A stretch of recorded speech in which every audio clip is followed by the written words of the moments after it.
Jeffrey Epstein was a billionaire whose vast wealth brought an arrogance that knew no limits. But what he desired most was sex with young women and girls. If you were building a case against a powerful man, and you had the evidence, and the witnesses, and the flight logs, 95% of the time, there was always sex involved. Jeffrey couldn't take a 2-hour flight without having to ejaculate. why would you offer him immunity? Why would you protect anyone connected to him? And why would the victims never be told? Because this case wasn't just about crime. It was about containment. The people that were involved with Jeffrey Epstein included some of the richest and most politically powerful people in the world. In 2008, the U.S. government had him. The FBI had built the case. Victims had given sworn statements. Federal prosecutors in Florida had the evidence to put Jeffrey Epstein in prison for life. And then they made a deal. Not just any deal, a deal that granted immunity, not just to Epstein, but to potential co-conspirators. The victims were never told.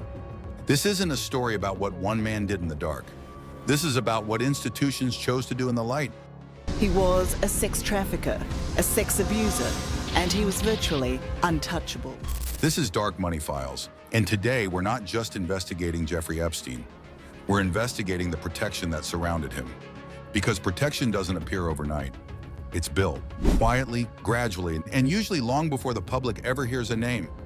To understand how that protection worked, we have to go back. Back to 2007, inside the Southern District of Florida, where federal prosecutors were preparing charges that could dismantle what investigators believed was a trafficking network involving minors. The FBI had interviewed witnesses. They had collected flight logs. They had gathered sworn statements. And on paper, it looked like the kind of federal case that ends in life imprisonment. But then something shifted. Instead of moving forward with federal prosecution, negotiations began. And in 2008, Epstein pleaded guilty, not to federal trafficking charges, but to 2 state prostitution charges. 13 months, county jail, not federal prison. But here's where it becomes almost surreal. He was permitted to leave jail. 12 hours a day, 6 days a week. Officially, it was work release. In practice, it meant a man accused of abusing dozens of minors was allowed to spend most of his sentence in his private office. But the sentence itself wasn't the most controversial part. The language was. The non-prosecution agreement didn't just shield Epstein from federal charges, it extended immunity to potential co-conspirators. Anyone who might have been involved, anyone who might have known. And the victims, the individuals who had testified, who had relived trauma for investigators, were never notified before the deal was finalized. It would take 11 years before a federal judge ruled that prosecutors had violated the Crime Victims' Rights Act by failing to inform them. The ruling didn't void the deal, but it changed the conversation. Because now the question was no longer only about what Epstein did. It became, who was this deal designed to protect? And here's the part many people overlook. Later court releases revealed that broader federal charges had once been discussed. Expanded trafficking counts, wider conspiracy considerations, and then those possibilities narrowed. Why? There's no speculation here, but incentives shape decisions.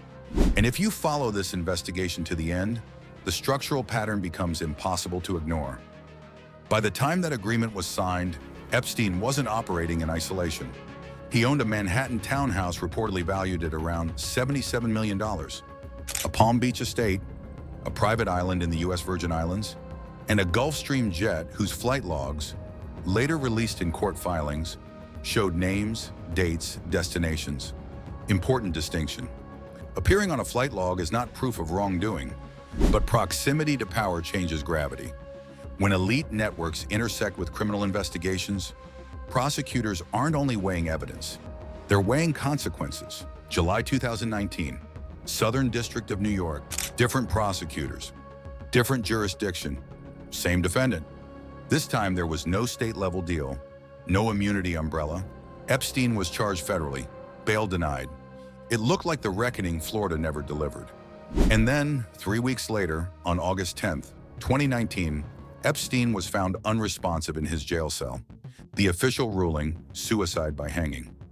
But what followed wasn't a conspiracy narrative. It was documented institutional breakdown. A 2023 Department of Justice Inspector General report detailed severe staffing shortages, falsified guard records, and systemic negligence inside the facility.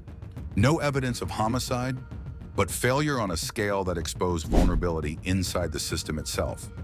Some breaking news right now. Disgraced financier Jeffrey Epstein has taken his own life while he was behind bars here in New York City, facing sex trafficking charges. Because when a central figure dies, most investigations end. But this one didn't. It expanded.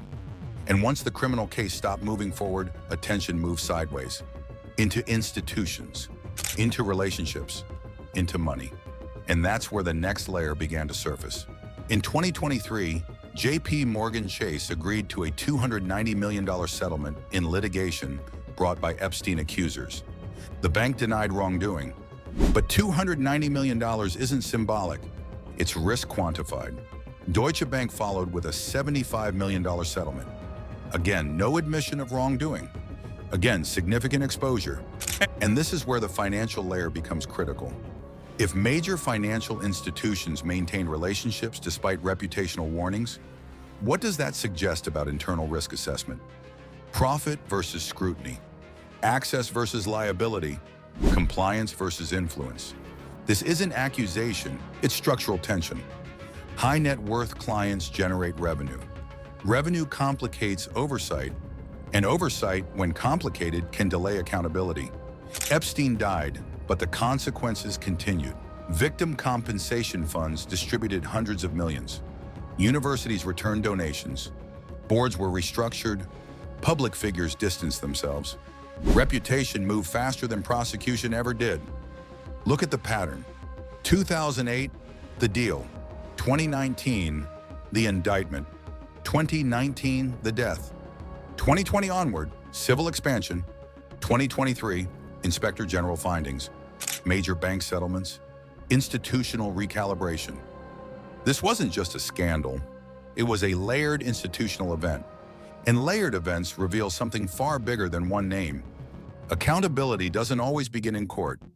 Sometimes it begins when reputational risk becomes more dangerous than legal exposure. Epstein's wealth bought access. His connections bought time. But what defined this case wasn't just money. It was hesitation. Hesitation to escalate. Hesitation to sever ties. Hesitation to confront influence directly. He's gone, but the structure remains. Elite ecosystems don't collapse overnight. They recalibrate, they adapt, they endure. And history leaves a pattern. When influence is exposed, it rarely disappears. It shifts, it restructures, it finds new space. Which means the real question isn't whether protection existed, it's whether the signs will be visible before the next agreement is signed. Because somewhere behind closed doors, negotiations are always happening. And sometimes they don't stay hidden for long. Breaking tonight, the Justice Department releasing more than 3 million pages of documents. Convicted sex offender Jeffrey Epstein, President Trump's name referenced hundreds of times. Next on Dark Money Files, a viral video. Millions watching in real time. Allegations so public they forced federal action. A case where attention didn't follow investigation. It accelerated it. Stay close, because influence doesn't disappear, it evolves.